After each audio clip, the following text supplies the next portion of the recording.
Well, I want to talk about market manipulation yet again. Now I have a lot of other videos on market manipulation. You can check those out if you follow these links right here. Today, I want to talk about currency manipulation, which is something that governments or countries do in order to change their exchange rates with other currencies.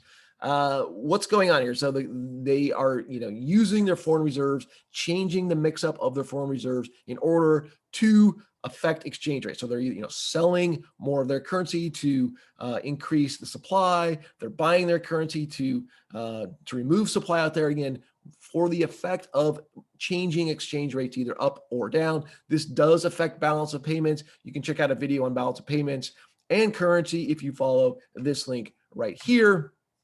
This is common. Most countries are involved in some sort of currency manipulation. In fact, only 16.1% of countries out there have no currency manipulation.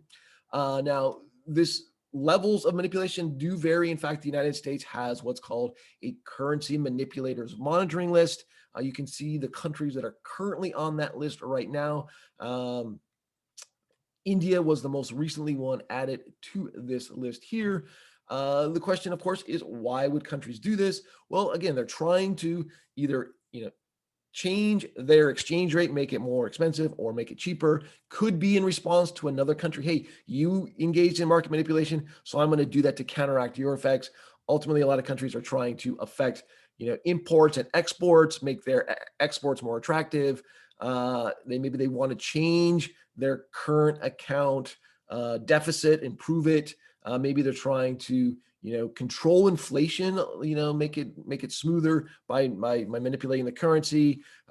Growth and foreign investment also come into play. And there might be some sector that just really can't get off the ground unless they manipulate the currency in order to make their products more attractive.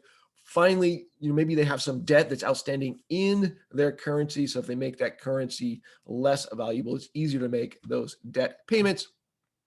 Again, this all has to do with current account balances. So again, here's that link again for current account balances.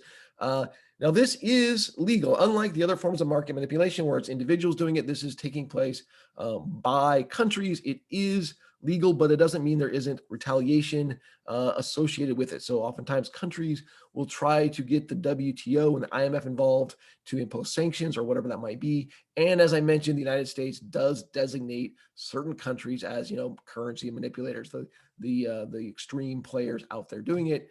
It does affect trade and trade balances and things of that nature. Here you can see that because China manipulated the currency, it expanded the deficit the United States has with China due solely to currency manipulation. Here you can see that developing or emerging economies in Asia are big players here, and that it does affect the foreign exchange rates because of these movements or these manipulations in the market. Ultimately, it's really just kind of the nature of global competition, right? Everyone wants to do well. Everyone wants to improve. And so countries are out there, manipulating the currencies to try to put themselves in a better position to succeed. I hope you enjoyed that. Thanks so much. I'm Brian Kozlowski.